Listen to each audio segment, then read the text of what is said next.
Pues el día de hoy nos toca abordar un tema misterioso. El misterioso tema de el closure o cerradura en JavaScript. Alguna vez leía yo en un libro que decía que si alguien no entendía lo que era una cerradura en JavaScript es que realmente no sabía JavaScript. No estoy tan seguro que podamos afirmar ello, pero lo que sí es cierto es que es un tema de repente como complicado de entender al principio, porque no existe un equivalente exacto en lenguajes como Java o en lenguajes como C#. Así que vamos a revisarlo y luego vamos a ver cómo se relaciona esto con la orientación a objetos, porque finalmente hay un punto de cruce que es bastante relevante. Así que, bienvenidos, soy Alex y divertámonos juntos. Nuestro viaje empieza con esta extraña definición. Si una cerradura se crea cuando una función más interna se hace disponible a cualquier ámbito fuera de la función externa que la anida, es decir, hablamos de dos funciones y una relación entre esas dos funciones. Hay una función adentro de otra, ¿no? Y dice aquí, además, conservando referencias a variables en el contexto de tal función externa. Suena como un laberinto, vamos a ver. Okay. Tenemos por un lado una función, vamos a pensar que tenemos una función cualquiera, y esa tiene sus variables locales, hasta ahí todo bien, pero está acá adentro tiene otra función, es decir, una función que solamente es alcanzable a los elementos adentro de la función porque es una función interna. Y esta función interna, pues por lo tanto, tiene derecho a usar las variables locales de su función contenedora. Ahora bien, ¿qué pasa si esta función en un momento regresa o devuelve a esta función interna a un ámbito externo, a una función más global? Pues entonces esta función externa va a tener la posibilidad de mandar llamar a esta función más interna, y entonces a través de esta función interna va a poder modificar variables que no son de su ámbito. Recurcholis. Bueno, a ver, vamos a tratar de analizarlo un poquito en código. A ver, vamos a empezar. Tengo esta función. Pues saben que esta función, pues digo, no hace nada del otro mundo, pero tiene aquí adentro otra función. ¿Ya vieron? Esta función está anidada dentro de ella. Y esta función también, si se dan cuenta, modifica una variable que es del ámbito de la función externa. Ok, hasta ahí bien. Ahora, vamos a pensar que hay un ámbito o otra función que manda llamar a esta otra función. Y al invocarla, pues por lo tanto va a recibir como respuesta esta función. Cada vez que invoque a la función que ha recibido, pues va a modificar a la variable i. ¿Y esto por qué? Porque en realidad esta primera invocación crea un contexto. ¿El contexto de cuál? Pues de la función que ejecutó primero, ¿no? Cada vez que nosotros invocamos una función se crea un contexto donde están las variables de la función que estamos invocando. Y cuando termina la ejecución, esas variables se mueren, ese espacio se libera. Pero ¿qué pasa si esa función me está devolviendo una función que hace referencia a esas variables? Pues resulta que ese ámbito no lo puede borrar JavaScript porque pues se quedarían huérfanas, digámoslo así, las variables que son referenciadas desde la función interna. Entonces quiere decir que tiene que mantenerse con vida. Y esto crea el efecto de una especie de función que tiene memoria, ¿no? Es decir, un closure o cerradura es un tipo especial de objeto que combina dos cosas: una función y el entorno en el que se creó esa función. Y cuando hablamos de entorno, ¿a qué nos referimos? Básicamente a las variables que tenemos en esa función. Tengo una función que se llama getSaludador y recibe como un parámetro un nombre, que tiene como variables locales el nombre como parámetro. Tiene una función getID que lo que hace simplemente es generar con base en un número aleatorio un número único, ¿no? La idea es que cree justamente un número con el que podamos identificar algo, ¿no? Luego tiene una variable i que es un contador que empieza con un 1. Y luego tiene una variable id que justamente es inicializada llamando a esta función que decíamos devuelve un número único, un número basado en un número aleatorio. Y luego tenemos aquí una función saludar. Me gustaría que la función saludar lo que hace es generar un saludo concatenando la palabra hola más el nombre. ¿Observen que este nombre dónde está declarado? ¿Adentro de la función o fuera? fuera, ¿verdad? Pero no tan fuera, es decir, no está en el ámbito global, está en el ámbito de la función que lo contiene. Y luego en la consola despliega ese saludo más la i, que observen que la i ¿dónde está declarada? Nuevamente la i es una variable local de la función contenedora, al igual que el id. Entonces lo que va a hacer simplemente es desplegar un saludo, pero como foliéndolo, ¿no? Como poniéndole su id y poniéndole un número de saludo. Y luego cuando termina, a ese número de saludo le incrementa en 1, ¿no? Incrementa en 1, de tal suerte que si volvemos a mandarlo a llamar, pues debería ahora tener un saludo que es el número 2, ¿no? Y si lo volvemos a llamar, el número 3. Y así sucesivamente. Bueno, hasta ahí simplemente estamos viendo una función que tiene 4 variables globales, bueno, no globales, locales, perdón, y dentro de esas variables locales, 2 de ellas son funciones. Pero ahora, ¿qué pasa si a esta función le agrego algo? Vamos a agregarle esta opción. ¿Qué haría esta función si le coloca este retorno? Pues devolverme esta función, la función que saluda. Pero la función que saluda tiene referencias a otros datos que no están dentro de la función. Pero no importa, es una cerradura. Entonces quiere decir que cuando nosotros devolvamos la función, el ámbito que tiene estas variables va a quedar abierto, no se va a perder. Claro, para que se cree el ámbito tenemos que invocar a la función. Eso va a ser fácil de hacer. ¿Qué tenemos que hacer? Pues básicamente mandar llamar a la función que se llama getSaludador. Es la que está acá. Vamos a borrar una gita por aquí de más cerquita. Ahí está. Y entonces mando llamar a la función. Y una vez que mando llamar a getSaludador, lo que me devuelve es una función. Y como es una función, pues la puedo ejecutar. ¿Qué desplegará en cada uno de estos casos? Vamos a ver. Y aquí está, ¿no? Y se sacó el saludo hola Pedro 1, hola Pedro 2, hola Pedro 3. Es decir, está efectivamente actualizando la variable i, que es la que determina el número de saludo, ¿verdad? Bueno, ahora, ¿qué pasa si ahora creamos un segundo saludador? Si vamos a crear aquí otro saludador, será que vuelvo a llamar a la función getSaludador, que me devuelve la función. Entonces ahora tengo dos funciones similares, pero cada uno con sus propios datos. Cada uno tiene su propia memoria, ¿verdad? Aquí mando llamar a saludador 2, aquí vuelvo a llamar a saludador el original, y luego otra vez al 2. Recuerden, uno está inicializado con Pedro y otro con Alex, y tienen diferentes IDs. Entonces, si lo volvemos a ejecutar, veamos qué resultados tenemos ahora. Están los primeros 3, luego aquí tenemos los saludos a Alex. Observen que el contador no para Alex volvió a empezar desde 1, o sea, no empezó desde 4, ¿no? Sin embargo, cuando vuelvo a saludar a Pedro, se va al número 4, ¿no?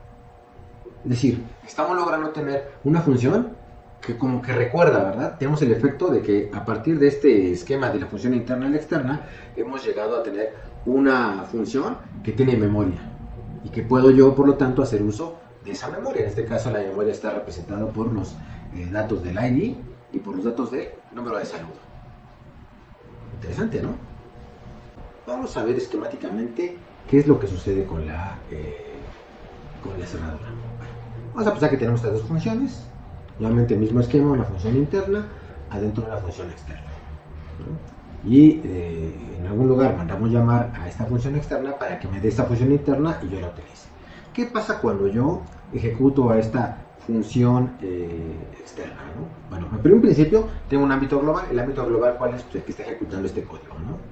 Que es el que en todo caso guardaría las variables locales a este ámbito. Y aquí tengo una variable local que es la función actualizar, ¿no? Que al principio está vacía. Cuando lo invoco, entonces esta va a crear un ámbito, entendiendo como ámbito una zona en memoria, donde van a vivir las variables que tenga declaradas esta función, que en este caso tiene declarada la variable i y es igual a 10. Tiene otra variable llamada función interna. Y en este momento le da un valor y luego la devuelve. A la hora de devolverla, mi ámbito global ya tiene una referencia que le permite invocar a esa función. Y esa función a su vez tiene referencias a variables que están en el ámbito temporal que se creó. Ahora, Normalmente cuando invocamos una función, ese ámbito se crea e inmediatamente cuando termina la ejecución se muere. Aquí ha quedado vivo porque me devuelve una función que tiene referencias a sus variables internas.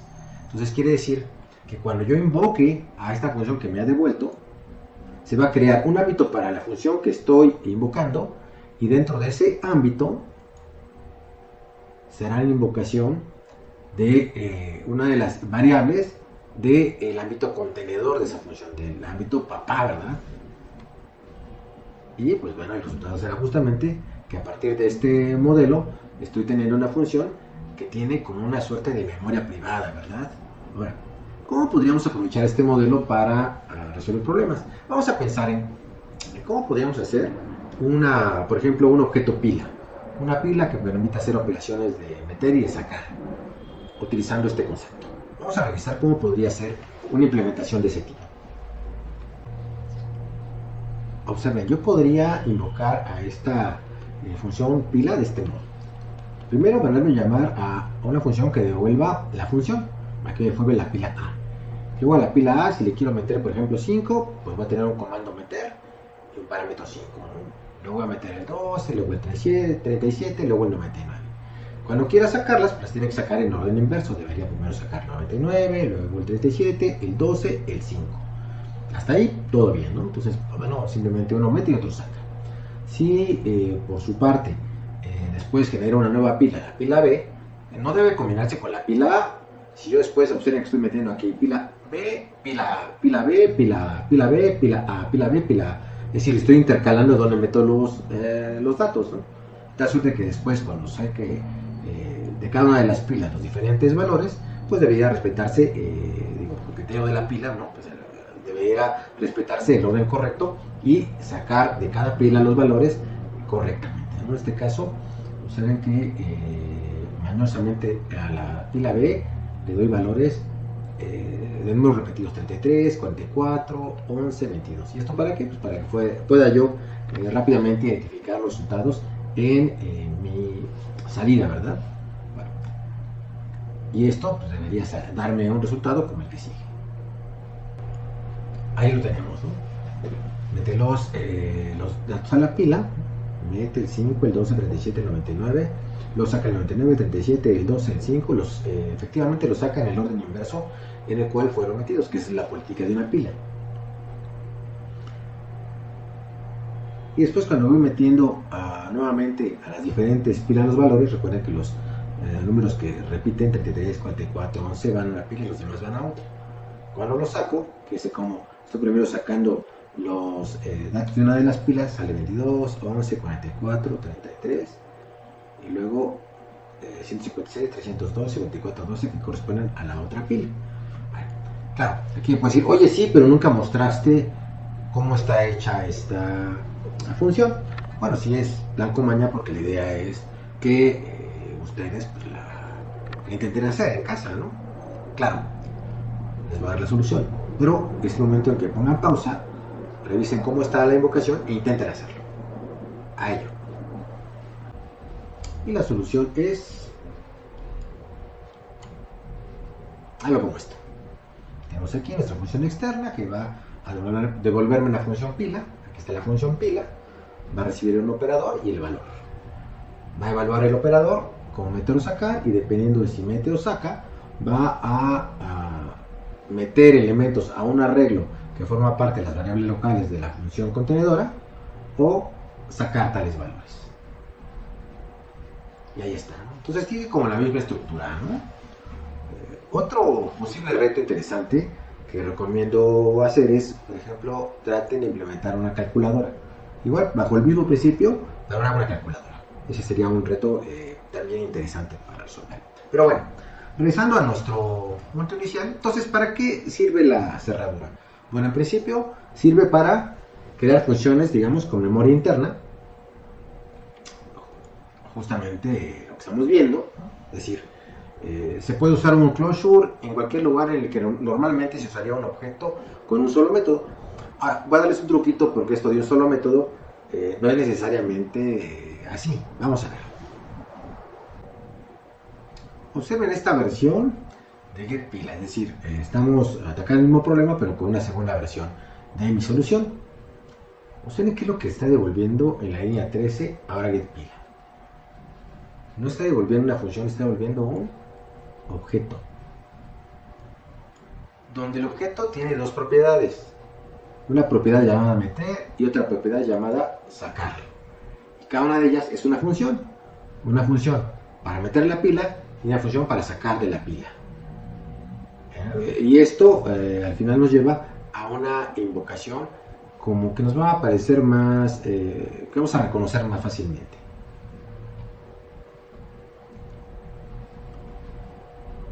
Y es esta. Fíjense cómo es la notación que estoy usando ahora, una vez que obtuve la pila. Claro, la pila ahora no es una función, es un objeto. Pero dado que este objeto tiene como miembros o como propiedades funciones, pues las puedo invocar.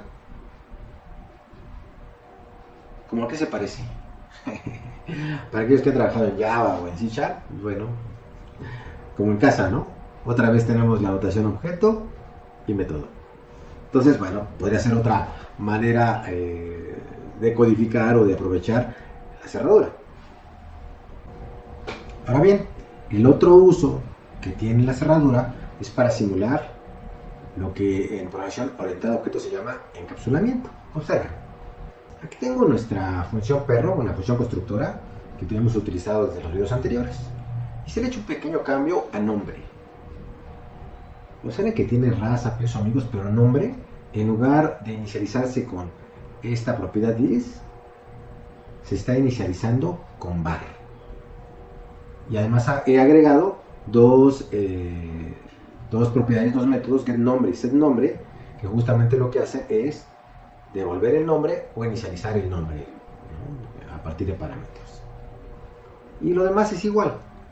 Pero, ¿cuál ha sido el cambio sustantivo? Que raza, peso y amigos no están encapsulados. Es decir, si yo desde fuera de esta función quisiera yo modificarlos, puedo hacerlo. Mientras en el caso del nombre no tengo acceso a él. Es decir, tengo una mecánica a partir de ahora para que pueda yo implementar en mis funciones constructoras datos encapsulados, los que me interese manejar como privados. Es decir, si yo ahora quisiera leer o acceder a estos datos, peso, raza y nombre, desde un ámbito externo, como es este, pues podría yo acceder a raza y peso, pero no podría acceder a nombre si no es a través de la función de acceso que he hecho, porque el nombre no está visible, el nombre es privado, gracias a la aplicación de la cerradura. Y bueno, hasta aquí con este video, chicos, espero que lo practiquen, intentan hacer este ejercicio de la calculadora. Y bueno, hemos incorporado una manera particular de implementar el encapsulado en nuestra programación orientada a objetos con JavaScript. Y bueno, seguimos adelante con nuevos temas. No se los pierdan. Y suscríbanse.